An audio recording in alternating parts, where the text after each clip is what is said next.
মানুষের কাছে আসি আবারও প্রমাণ করলেন দক্ষিণ হাওড়ার মানে রোজ হচ্ছে একটা 4 বছরের শিশুকে যারা ছাড়ে না তারা আবার এখানে এসে কি প্রতিশ্রুতি দেবে আমাদেরকে।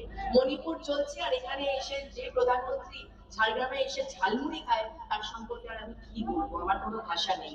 যোগীজি এসে যদি বলে যে বিবেকানন্দ বলেছে যে তোমরা আমায় রক্ত দাও আমি তোমাদের স্বাধীনতা দেবো, তাহলে এরপরে আমার মনে হয় না যে কোনো বাঙালি এদেরকে ভোট দেবে, এদেরকে এবার তাড়াবে, এবার এদের যাওয়ার সময় হয়েছে। তাই আবারও বলবো 29শে এপ্রিল সবাই মিলে 3 নম্বর বোতামে জোড়া ফুল চিহ্নে ভোটটা নমিতা দিকে দেবেন, অভিষেক বন্দ্যোপাধ্যায়কে দেবেন, মমতা দিকে দেবেন।